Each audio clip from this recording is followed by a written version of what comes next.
Olá, irmãos e irmãs, a paz de nosso Senhor Jesus Cristo. Deus nos ama. Estamos reunidos aqui para mais uma formação sobre o discipulado.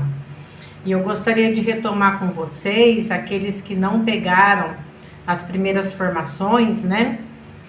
Começando aqui só para repassar para vocês o que a gente já aprendeu. Eu estou devendo para vocês o primeiro vídeo da primeira formação. Aí o segundo vídeo eu passei para vocês aí no grupo. E o terceiro eu estou gravando agora e já passando para vocês, tá bom? Então nós estamos fazendo discipulado, que é a formação de discípulos. Então a gente começou aí com o plano de Jesus, né? Que era formar discípulos. Depois a sua missão, que é salvar todo homem e o homem todo, corpo, alma e espírito. Falamos o nome de Jesus, que significa Deus, né? Ungido, Deus salva. Jesus Cristo significa, Jesus significa Deus salva. Então, só a palavra Jesus significa Deus, salvação. A palavra salvação, ela significa cura total. Cura total é cura do corpo, cura da alma e cura do espírito. Então fica assim, ó. Deus cura o corpo, a alma e o espírito, né? E como é Jesus Cristo, a palavra Cristo significa ungido. Então significa que Jesus foi enviado para curar o corpo, a alma e o espírito. Ele foi ungido, ele foi preparado para isso, né? Então, a palavra tem esse significado. Depois a gente estudou sobre a meta de Jesus. A meta dele era instaurar o reino de Deus. E descobrimos que o reino dele não é deste mundo, mas começa nesse mundo através de nós. Então, nós replicamos esse reino, nós instauramos esse reino na medida que nos tornamos discípulos e formamos outros discípulos para viver a autenticidade do Evangelho e também, por sua vez, darmos testemunho como Jesus deu e com a força e o poder do Espírito Santo. Sabemos que não estamos sozinhos. Depois nós descobrimos também que ele tinha uma maneira de fazer isso, né? Uma pedagogia. Qual que era? Ele percorria, ele ia ao encontro, que é a atividade missionária, ele anunciava, ele pregava, fazia as pessoas sentir a experiência, proclamando, anunciando o querigma em primeiro lugar. Falei para vocês, né, o que significa querigma, que é o primeiro anúncio do reino de Deus, o anúncio do reino e como fazer para alcançar esse reino, aderindo Jesus, renunciando ao pecado, se tornando uma nova criatura e recebendo o Espírito Santo e vivendo uma vida fraterna com os irmãos que pensam igual, que são igual, que é o que nós fazemos na nossa comunidade, no nosso grupo de oração, no nosso grupo de jovens, tá? Depois, ensinar. Aí é o crescimento, é a formação, é a comida sólida, não é mais o leite. Podemos dizer que o primeiro anúncio, o primeiro querigma, né? A primeira vez que a gente fala é um anúncio. Depois é uma catequese, é uma formação, é o que nós estamos fazendo hoje. Então ele percorria, pregava e ensinava. E aí curava. Por quê? Porque nós temos o remo da cura e o remo da palavra. Ele anunciava, ele ensinava, mas ele curava também. Então a nossa igreja, ela não pode viver só de cura, mas ela não pode viver só da palavra. É um barco de 2 remos. Quando os 2 remos vão, o barco vai para frente. Quando um remo só rema, o barco fica virando em volta. Não é isso que nós aprendemos? Então vamos continuar aqui. Eu estou fazendo um resuminho das coisas que nós aprendemos no passado para começar agora, tá? Qual era o método de Jesus? Para multiplicar o reino, ele tinha que multiplicar os discípulos. Então, o método dele não era anunciar só para o povão.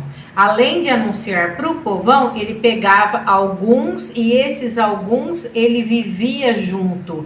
Por isso que os discípulos moravam com Jesus, andavam com Jesus, acampavam com Jesus, onde Jesus ia, eles iam junto, porque Jesus precisava conhecê-los e eles precisavam conhecer Jesus. Então, o autêntico discípulo é aquele que conhece o Senhor Jesus e que deixa o Senhor Jesus lhe conhecer. E para isso precisa de convivência, precisa de intimidade, precisa de amizade. E a gente aqui hoje, nesse mundo, nessa terra, nós só conseguiremos através da leitura da palavra de Deus, da meditação e da vida de oração, para nos tornarmos íntimos de Jesus. Senão, Jesus não vai nos conhecer e nós tampouco o conheceremos, né? Aí não dá para ser discípulo desse jeito, tá bom? Então vamos lá. Depois, a opção preferencial era formar discípulos para que eles multiplicassem o reino. Porque Jesus sozinho não tem como anunciar para o mundo inteiro. Mas ele indo, mandou o Espírito Santo. Quer dizer, ele continua conosco na Eucaristia. E ele continua com o Espírito Santo instruindo, ensinando, dando força, dando gás para os que estão aqui anunciar e expandir esse reino, que somos nós, os seus discípulos, tá bom? Então vamos lá, mais um pouquinho. Jesus separa 12, forma 12, formou mais, né, 72, mas 12 era mais íntimo dele. E aí foi o que eu disse para vocês, de 12, um traiu, o outro negou publicamente, que foi Pedro, quem traiu foi Judas, e os outros negaram anonimamente, porque não estavam lá na cruz, então negaram também, fugiram da raia também. O único que ficou foi João. E mesmo assim, Jesus não deu a igreja para João, ele deu para Pedro, porque Pedro era vulnerável. E nós sabemos que somos vulneráveis, porque Jesus fez isso para mostrar que apesar da nossa vulnerabilidade, apesar dos nossos problemas, ele conta conosco, porque ele sabe que nós vamos reconhecer que não somos nada e que precisamos estar cheios do Espírito Santo de Deus, tá bom? E vamos lá, mais um pouquinho, estamos terminando o resumo. Primeiro, vivendo para poder em seguida ensinar os demais. Essa é a vontade de Deus, né? Que a gente viva a palavra para pregar. E quando a gente está numa comunidade com os irmãos, se a gente não vive, não dá para esconder.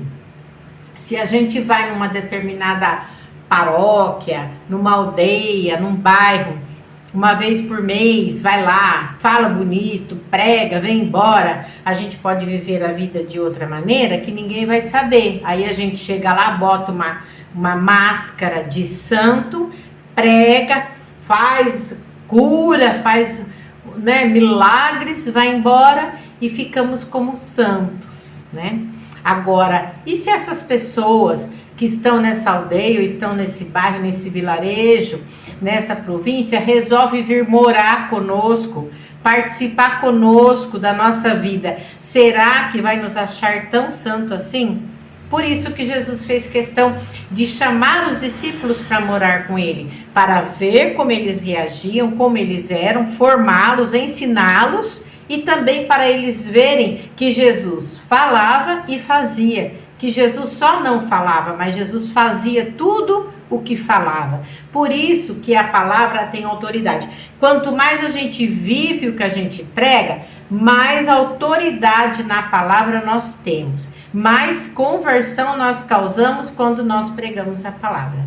Agora, se eu falo, não pode reclamar, a gente tem que só bendizer a Deus, não pode murmurar. Aí a gente sai do lugar que a gente pregou e só reclama, só murmura. A gente não vive aquilo que a gente prega. Então a palavra, ela não tem força, ela não tem poder, ela fica ineficaz.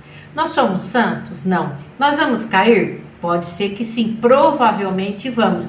Mas nós temos que nos esforçar para ir chegando cada vez mais perto do nosso Mestre Jesus. Amém? Acabou o resumo dos 2 das duas formações que eu passei para vocês. Agora nós vamos para a terceira. Eu encerro esse vídeo, já vou postar no grupo para vocês e já estou gravando aqui. E agora a aula é o mestre e o discípulo. Essa aula vai ser boa, vocês vão aprender muita coisa boa aí, tá bom? Então, ouça aqui o resumo que nós já estamos começando aqui o tema, tá? Um abraço a todos, Deus nos ama.